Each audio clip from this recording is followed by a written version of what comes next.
Hello, my lovely listeners and viewers. Welcome to Flowing with Angels. Thank you so much for joining me for another tarot and oracle card reading on this channel. It is wonderful to have you with me. Today's reading is all about your spiritual legacy, what you inherited through your family line, and most importantly, what legacy you wish to create for yourself in this lifetime. Before we look at the cards and the runes, I would like to put in a quick thank you for those of you who have been supporting the channel with your likes, shares, subscriptions and comments. I greatly appreciate it. So the first rune that we see here is Othala, the rune of inheritance, representing the theme of this reading. It speaks of our connection to our past, our ancestors, and the legacy they passed down the family line, as well as the legacy that we are building through our choices, gained wisdom and life's experiences. Othala is connected to a deep feeling of being at home. It has a sense of destiny attached to it, like the World card in the tarot, our ultimate goal, our ultimate sense of fulfillment and contentment in life. For many of us, there are aspects that came down our family line that are limiting in nature. Maybe it even concerns destructive or undermining influences and patterns that are still keeping us stuck and determine the way that we think and act in life. We see this with the next rune, the Turisas rune, which represents the forces of chaos that are driven by strong emotions, impulses and thought patterns that lie beneath the surface of our existence. But at the same time, Turisas indicates an opportunity for change. It represents the power to break through the barriers and opposition. Its symbolism is connected to the hammer of the Norse god Thor, a hammer that can destroy, but which is also a symbol of power, and it is also a construction tool to rebuild things. I see in my mind's eye a hammer being slammed down on a table, and I hear the word enough. Like with the Tower card in the tarot, sometimes what was built on a crooked foundation needs to come down and crumble to the ground in order to build something new and solid. That is the energy that I'm picking up here, being fed up with what isn't working and longing for something better, something more healthy and wholesome. So I feel that around this time that you find this reading, some issues related to your past or to your family roots are playing up again. And instead of sinking into despair about the resurfacing of old crap, so to speak, the angels wish to bring through some much needed guidance and encouragement. The last rune that we see here is the Wunjo rune, a beautiful rune of happiness, fulfillment and contentment. This is the rune of victory over adversity, and that is what we are working towards here and what we wish to achieve in our lives. That feeling of being truly at home within ourselves and within the world that we live in. So let's look at the cards now to see what guidance is coming through for us. The angels are showing us Pegasus, the winged unicorn, a symbol of divine inspiration and freedom. It brings us the message that we can rise above our earthly limitations if we connect to the high-frequency energies of the divine and the higher realms, where we can find a clear perspective of who we truly are. The bright white color on this card, in combination with the moon, feels like a clear-out, a purification of what lies beneath the surface, what is festering in our subconscious minds, the fears, the misconceptions about ourselves that we hold on to. And the answer is not to fight or to dig deep into this matter, because if we do that, we will only exhaust ourselves and we probably get stranded halfway because we will never get to the bottom of it. No, the answer is spiritual grace. And when I ask the angels what spiritual grace really encompasses, They say that it is a state of surrender, an act of sharing our burdens with the divine by opening our hearts. The colors on the card, the green and the pink, are the colors of the heart chakra. We metaphorically climb on the back of this beautiful white unicorn and allow ourselves to be taken by the universal flow of life. We connect to something bigger than just our physical self and our personal human identity. We connect to that part of us that is our divine life force, our higher self.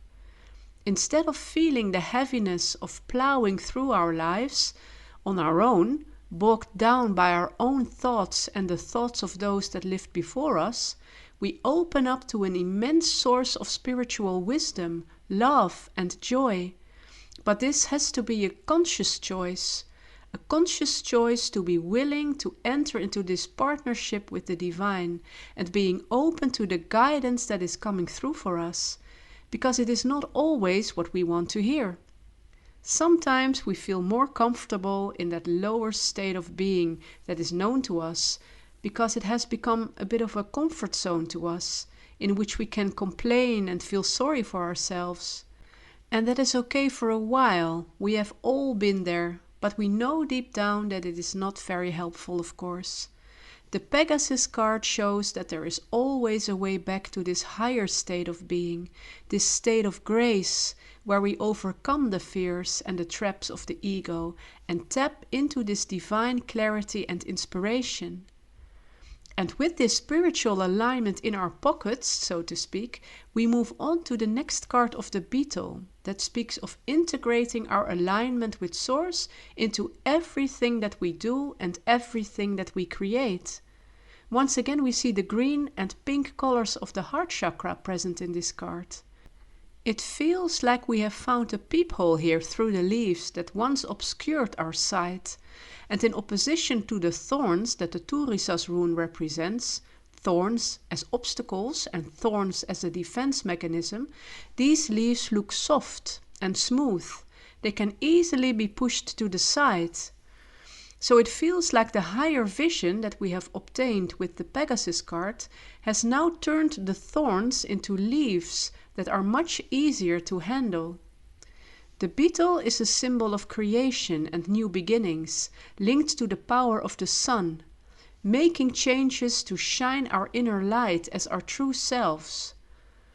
The beetle spirit suggests that we reap what we sow, and that it is important to ask ourselves the question, what are we putting out into the world? Is it positive, productive, and favorable for ourselves and for others?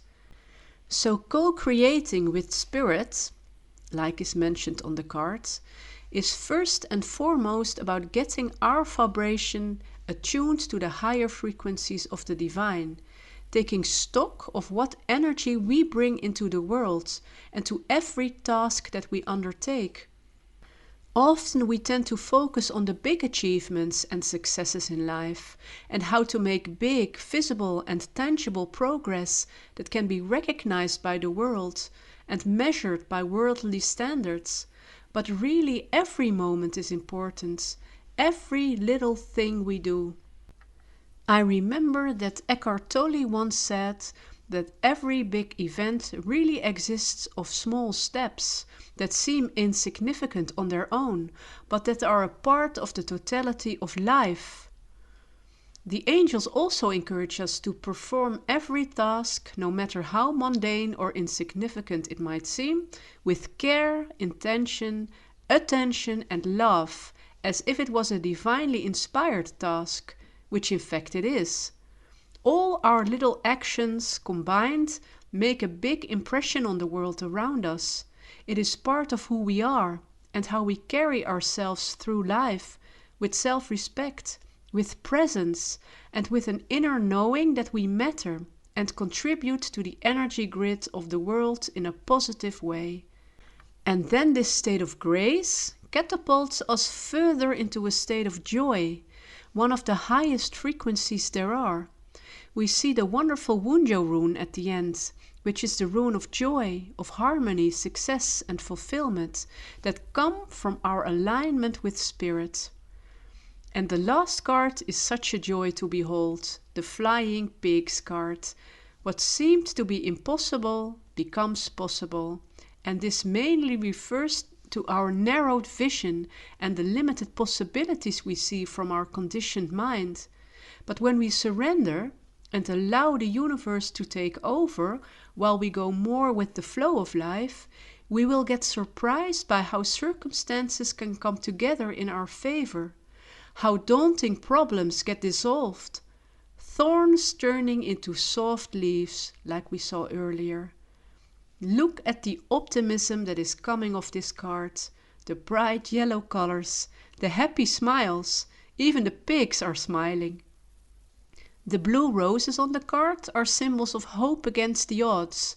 There is a rarity and a mystery about them, as they do not naturally occur in nature.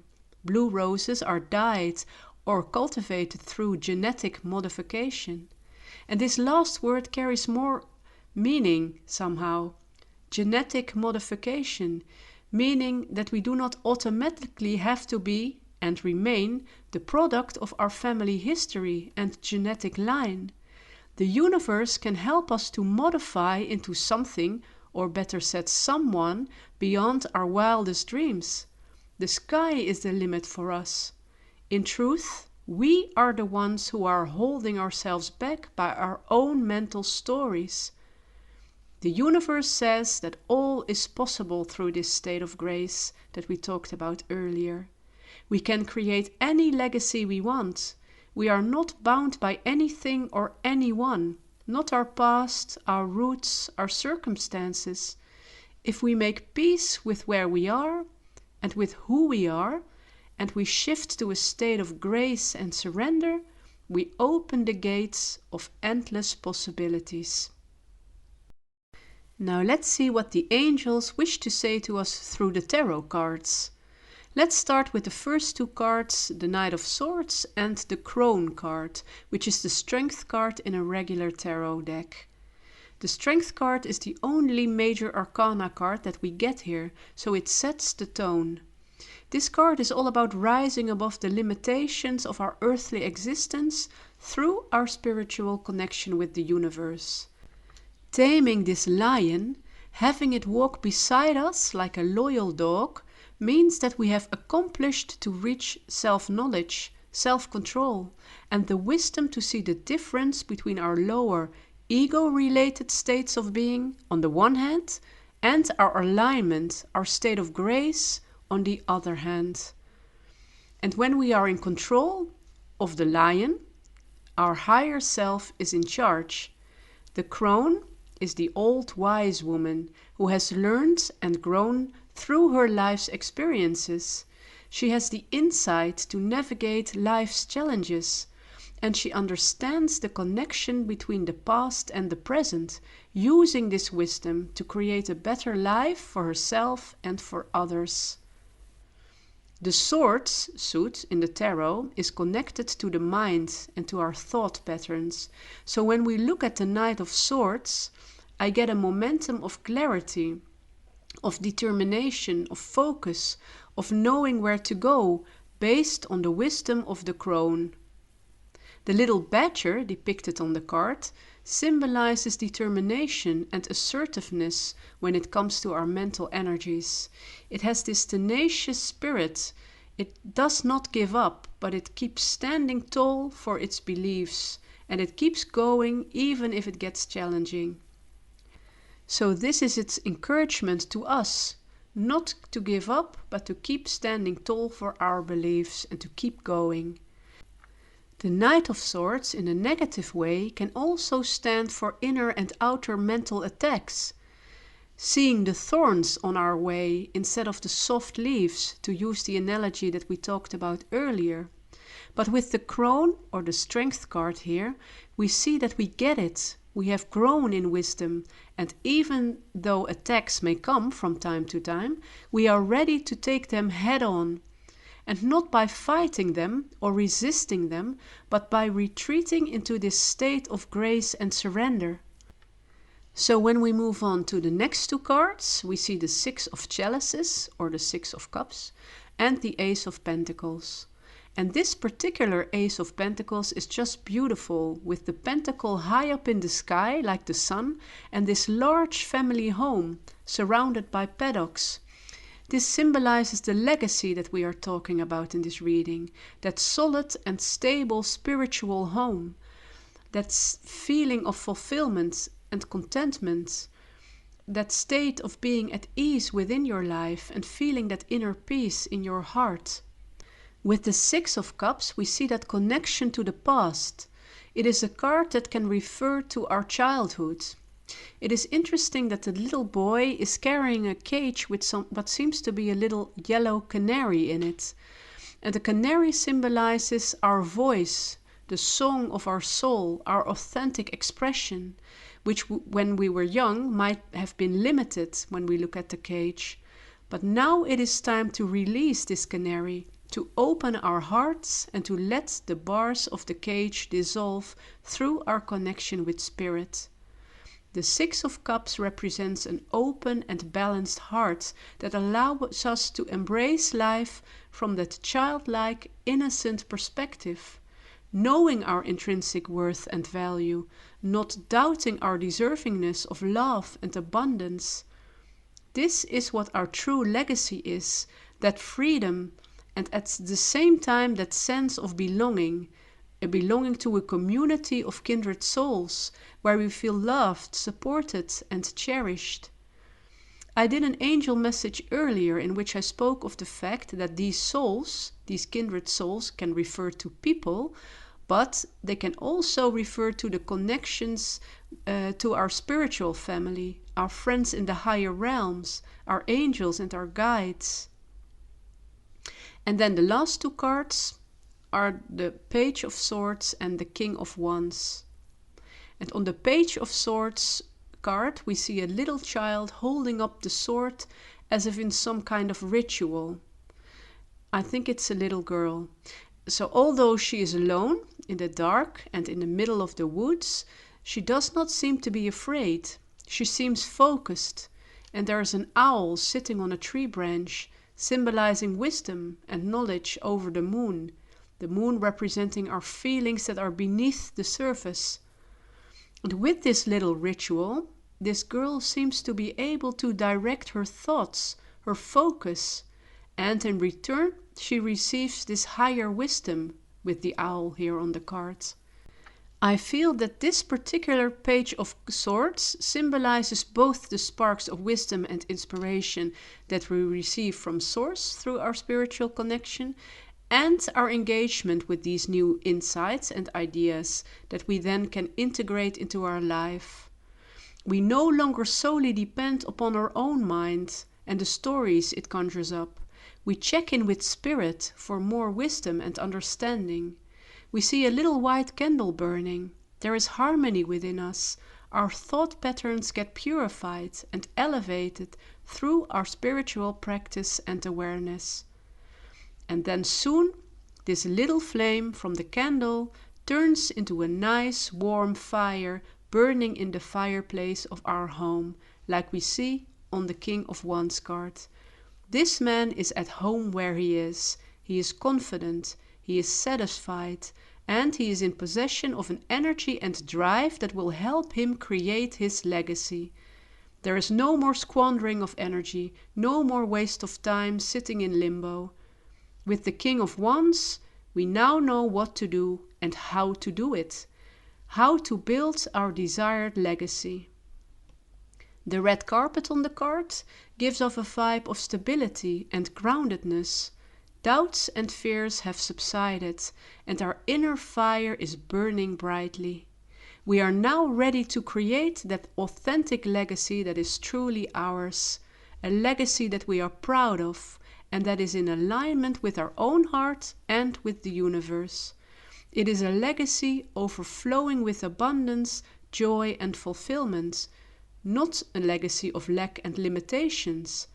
It feels like the balance has been restored, And that is, I think, the life purpose of many of us, to right the wrong that has been passed down from generation to generation. With awareness, spiritual connection, and the love from Source, we can turn around what seemed to be stuck and unsolvable. Pigs really can fly, anything is possible, and that is something to remember. And with this thought, I would like to wrap up this reading. I hope you've enjoyed it, that it brought you some profound insights and guidance.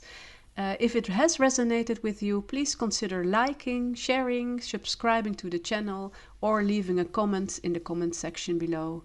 It helps to grow the channel, and I appreciate it very much. I'm sending you lots of love and light and many blessings as always. I hope to see you in the next video. Until then, namaste.